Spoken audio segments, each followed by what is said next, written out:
जब देवता हार गए ना तो भगवान नारायण के सामने रोने लगे। तो भगवान नारायण ने कहा कि यदि तुम्हें अमृत का पान करा देंगे तो तुम दैत्यों से जीत जाओगे। देवता कहने लगे अमृत मिलेगा कैसे?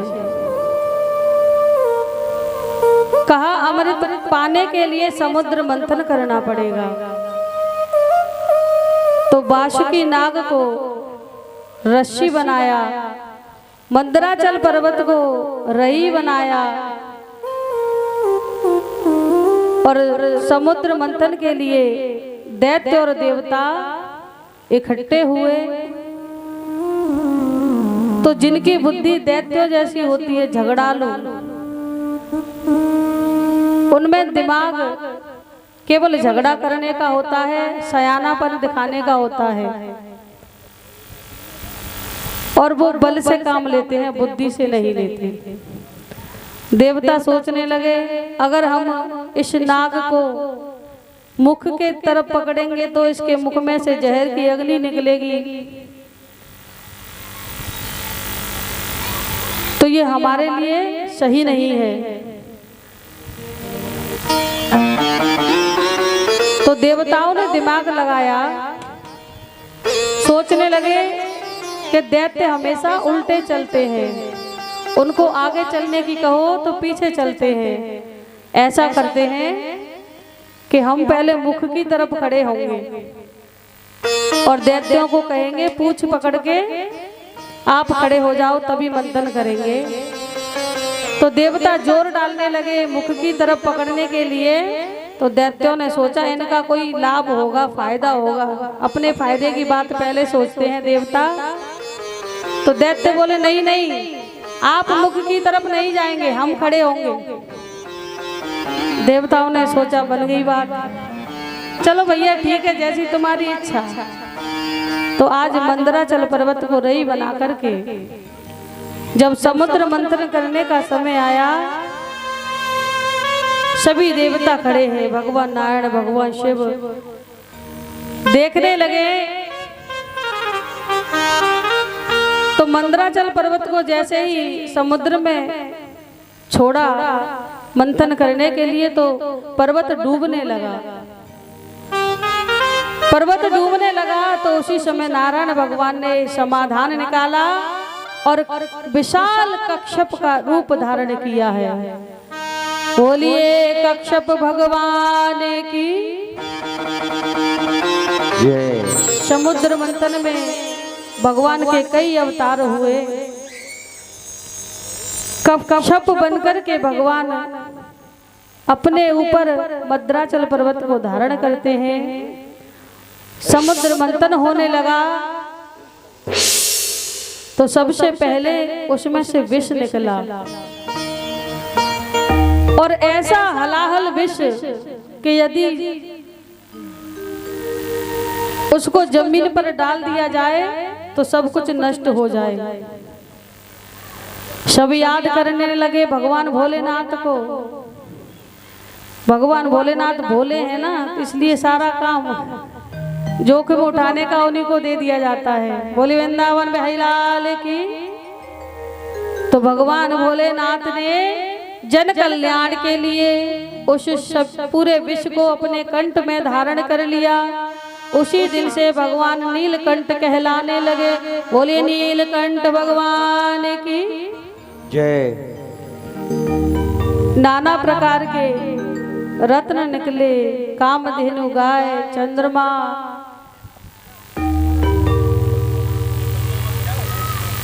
कल्प वृक्ष इत्यादि बहुत सारे रत्न निकले। बाद में लक्ष्मी मैया समुद्र से प्रकट हुई, नारायण भगवान से उनका विवाह हुआ, वर्ण हुआ। नारायण भगवान को उन्होंने पति रूप में स्वीकार कर लिया। उसके बाद भगवान धन्वंतरी स्वरूप में अमृत का कलश लेकर के प्रकट हो जाते हैं। बोलिए धन्वंतरी भगवान की। अब उस अमृत के कलश को जैसे ही लेकर धन्वंतरी भगवान निकले तो राक्षसों की नीयत बिगड़ गई और कलश लेकर के राक्षस भाग गए। देवता डरने लगे, कहीं इन राक्षसों ने अगर अमृत पी लिया तो हमारा जीवन भटकते भटकते चला जाएगा। तो उस अमृत के कलश को लेने के लिए भगवान ने मोहिनी रूप धारण किया है। जितने भी सॉल्यूशन होते हैं ना, समाधान, वो नारायण भगवान ही निकालते हैं। तो आज भगवान सुंदर सी नारी बन गए, मोहिनी रूप ऐसा धारण किया कि जो भी देखे भगवान पर मोहित हो जाए।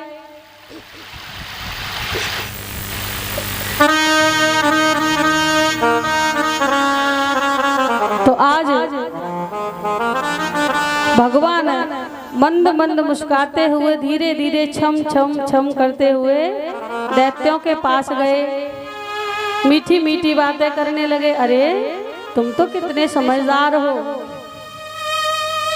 ये लेकर मत भागो, ऐसा करो ये कलश मुझे दे दो। राक्षसों ने कहा, क्या तुम मुझसे विवाह करोगी? सुंदरी, क्या तुम मुझे अपनाओगी? भगवान ने कहा मोहिनी रूप में कि मैं उसी को अपनाऊंगी जो युद्ध में पहले जीतेगा। तो राक्षसों को आपस में लड़वा दिया, कुछ तो ऐसे ही मारे गए एक दूसरे को। भगवान कलश लेकर के आए और एक तरफ देवताओं को बिठा दिया, एक तरफ दैत्यों को बिठा दिया।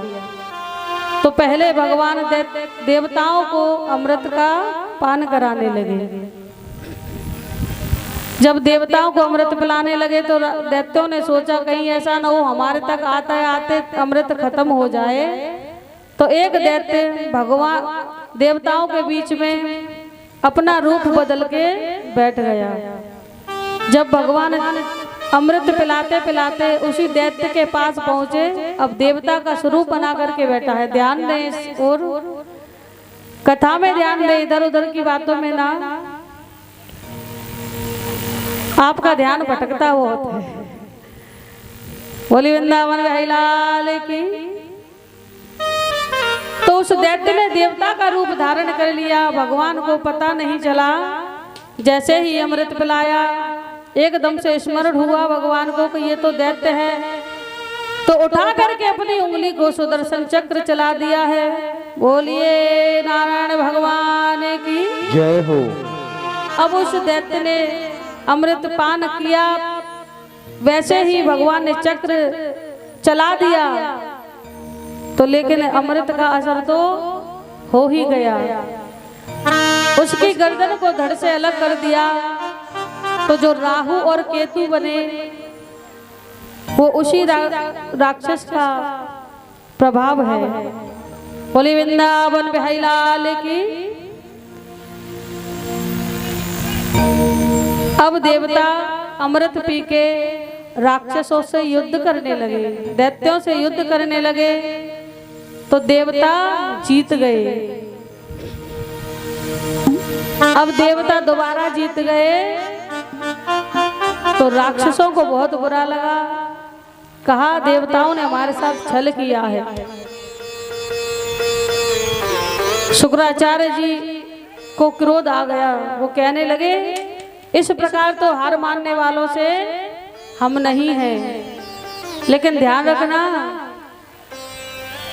अगर कोई ऐसी चीज पाने के बाद आपको अभिमान आ जाए, देवताओं को अभिमान आ गया कि अब तो हमारे पास अमृत है, जब चाहे पीकर दैत्यों को मार सकते हैं।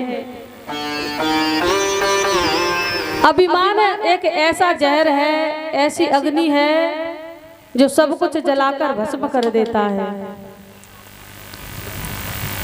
किसी भी चीज का अभिमान नहीं करना चाहिए।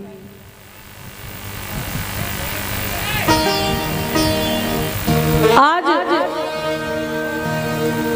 जब देवताओं को अभिमान हो गया तो भगवान नारायण को बहुत बुरा लगा। परमात्मा बहुत द्वेष मानते हैं ऐसे लोगों से जो अभिमान करते हैं।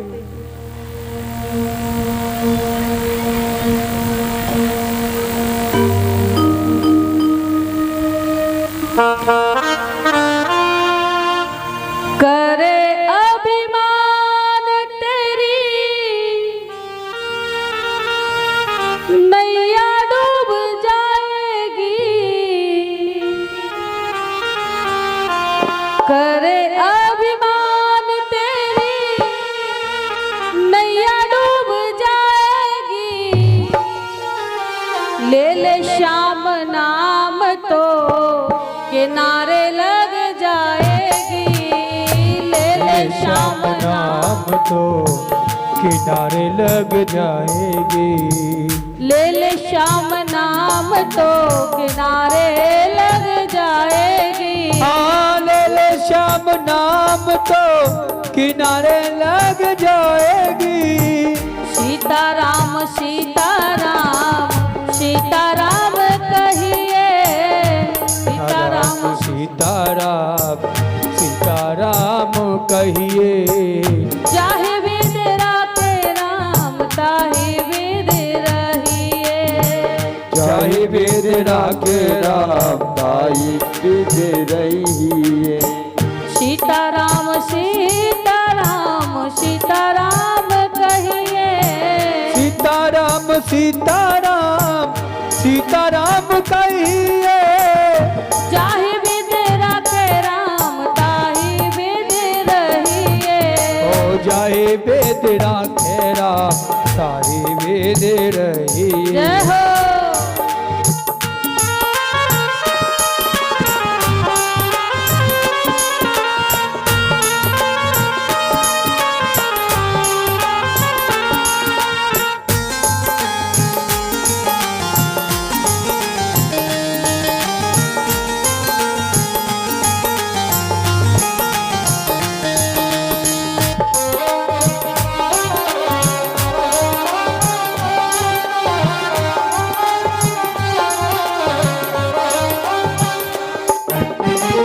जिंदगी की डोर सौंप हाथ दीनानाथ के। जिंदगी की डोर सौंप हाथ दीनानाथ के। जीवन की डोर सौंप हाथ दीनानाथ के। जीवन की डोर सौंप हाथ दीनानाथ के। महलों में राखे चाहे झोपड़ी में वास रे। हाँ महलों में राखे चाहे झोपड़ी में वास दे। सीताराम आठो याम सुबह शाम कहिए। सुबह शाम आठों याम सीताराम कहिए। चाहे वेद राखे राम ताहि वेद रहिए। ओ चाहे वेद राखे राम ताहि वेद रहिए। ओ सीताराम सीताराम सीताराम कहिए। चाहे वेद राखे राम ताहि वेद रहिए। चाहे वेद राखे राम ताहि वेद रहिए।